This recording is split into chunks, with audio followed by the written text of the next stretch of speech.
Hello, everyone, and welcome back to the Official Archaeologist channel, home of the Official Archaeologist. And today we have a large fragment of broken ceramic plate. It appears to be solid white in color, but without the entire plate, specifically the rim, it is difficult to tell for sure.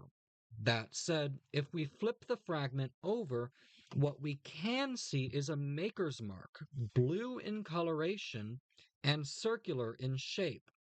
Inside the circle, there are the words Royal China, and the rest is cut off, but we can see the letters B, U, and R at the bottom where it is broken, along with the letter O on the other side. Well, to figure this out, my first step was obviously to hit Google and type Royal China into the search bar.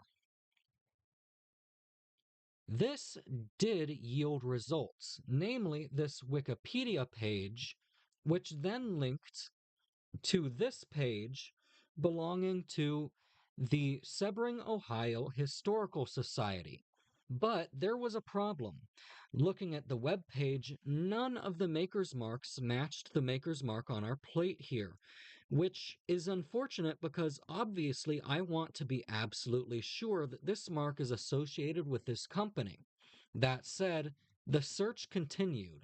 And this is actually something that quickly became rather difficult, as there turned out to be multiple different maker's marks that were roughly similar to this one, all from different companies. Eventually, I finally came across a book, Marks of American Potters by Edwin Atlee Barber. Here, I was able to use the search in this book function to search for the keywords Royal China. This led me almost immediately to the true identity of our plate here.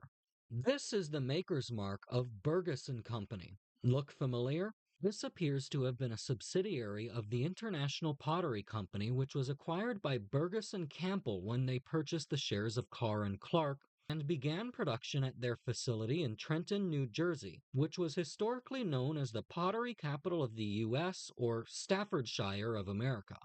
Later, Mr. Campbell would withdraw from the firm, and it would henceforth be known as Burgess and Company, the name which can be found on the stamp here. In 1903, Royal China would be introduced. According to the website of the Potteries of Trenton, New Jersey Society, the firm was known for its production of yellowware, white granite earthenware, vitrified china and porcelain, toilet and dinnerware, dinner and hotelware, royal blue, and semi-porcelain wares. An issue of the Trenton Evening Times, dated Sunday, November 15th, 1885, would describe the International Pottery Company as another large establishment founded on the modest beginning of the earlier potteries in this city of potteries, and Messrs. Burgess and Campbell, the proprietors, have concentrated all their efforts on the one point of producing the best class of white granite and semi-porcelain.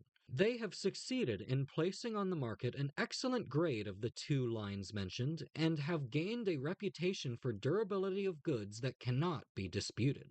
However, Burgess and Company would eventually meet its end in 1936, presumably having either been absorbed into or bought out by another company, or perhaps ceasing production entirely.